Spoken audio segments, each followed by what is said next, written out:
Parliament का जो bypoll का इलेक्शन है उसका मैं प्राध्यापक राजू सोनसड़े रिपब्लिकन सेने का कैंडिडेट हूँ। 3 इश्यूज़ के ऊपर हमारी पत्रकार परिषद यहाँ हुई, वो इश्यूज़ मैं बताने वाला हूँ आपको। लेकिन एक फ्री एंड फेयर इलेक्शन का जो इलेक्शन कमीशन नांदेड़ का जो कहना है वो नहीं हो रहा है, क्योंकि सैयद मोइन पे जो गुना दाखिल हुआ मैं उसका निषेध करता हूँ। क्योंकि हर पार्टी का जो इलेक्शन कैंपेन है उसमें छोटे छोटे बच्चे हैं, लेकिन सैयद मोइन पे ही गुना दाखिल करना और बाकी के लोगों पे गुना दाखिल नहीं करना, ये जो इलेक्शन कमीशन जो है वो बायस है, ऐसा मेरा कहना है रिकॉर्डेड। और मैं उसकी निंदा करता हूँ, कड़ी निंदा करता हूँ, क्योंकि सैयद मोइन के खिलाफ किसी ने ही जो है वो तकरार नहीं दी वाली है।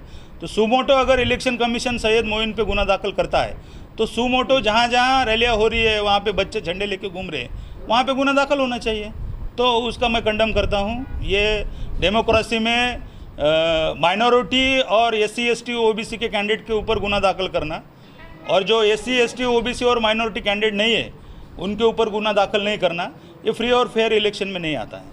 अभी हमारे जो 3 इश्यूज है, सबसे पहला इशू ये हमने यहाँ प्रेस कॉन्फ्रेंस में बताया कि 16 तारीख को हमारी एक बड़ी सभा, जिसमें कम से कम 50,000 लोग जमाने का हमारा यहाँ पे मनोदय है। तो वो स्टेडियम परिसर में इंदिरा गांधी मैदान में हमारे पार्टी के राष्ट्रीय अध्यक्ष श्रद्धेय इंजीनियर आनंदराज अम्बेडकर साहब, हमारे काका साहब खंबाड़कर बोल के हमारे स्टेट प्रेसिडेंट है, वो आने वाले हैं। और वो कल से 14, 15, 16, 17 और 18 को 6 बजे तक हमारा जो इलेक्शन कैंपेन है उसके बारे में जो है मैंने यहाँ जानकारी दी है।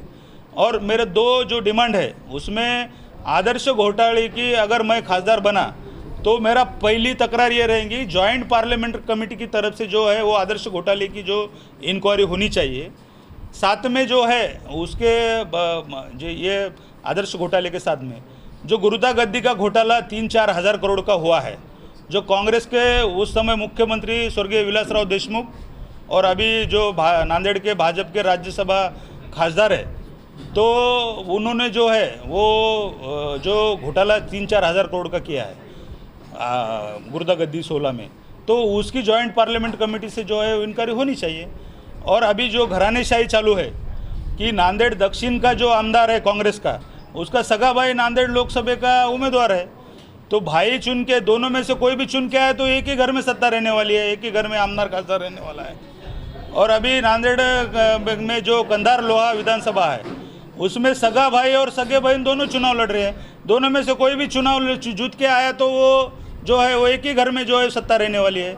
सोने का चमचा लेके पैदा हुई वाली जो भोकर की कैंडिडेट है, जिसकी उम्र 25 साल होते होते उनको सपना गिरा कि हम भोकर का आमदार होंगे।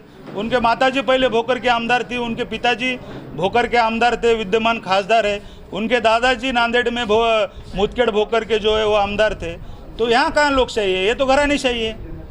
और ये घरानेशाही के खिलाफ एक SC ST OBC माइनॉरिटी का बुलंद आवाज़ बोल के मैं यहाँ इलेक्शन को खड़ा हूँ। सर, एक सवाल ये है कि एक तरफ पूरी धन दौलत लगा के लोग इलेक्शन में खड़े हैं और आप एक सादे सरल मानुस प्रोफेसर है, तो आप इनको टक्कर दे पाएंगे? यही तो ब्यूटी ऑफ इंडियन डेमोक्रेसी की है। बाबा साहब का ये कहना था कि 1 मैन 1 वैल्यू एंड 1 वोट। यहाँ पे अशोक चौहान और प्रतापराव पाटिल, चिखलीकर और भास्कर राव और हेमंत पाटिल को भी एक वोट है, और जो जिसकी तारीखी होटल है उसको भी एक होटल है, इसको वोट है। जो रास्ते पे जूते सीता उसको भी वोट है, जो यहाँ रिक्शा चलाता उसको भी वोट है, टाटा बिरला अंबानी को भी एक वोट है, और जिसकी फटी हुई चप्पल है उसको भी वोट है। इसलिए बाबा साहब की जो डेमोक्रेसी की जो व्याख्या है, कि बाबा साहब की डेमोक्रेसी की क्या व्याख्या है, मैं मराठी में बोलता हूँ क्योंकि वो सुनाने में लिए बेटर रहेगा, की रक्ताचा एक थेंबही न सांडता माणसाच्या जीवनात आमूलाग्र बदल करणारी व्यवस्था म्हणजे भारतीय लोकशाही, ही बाबासाहेबांची डेमोक्रेसीची व्याख्या आहे। अब्राहिम लिंकनची आपल्याला माहिती आहे। त्याच्यामुळं सय्यद मोईन असेल, मी असेल, अन्य लोक असतील, हे गरीब घरचे झोपडपट्टीत राहणारे लोक जर सभागृहात जात असतील तर ती खरी लोकशाही आहे। राजा का बेटा राजा नहीं बनेगा, जो हकदार है वही राजा बनेगा।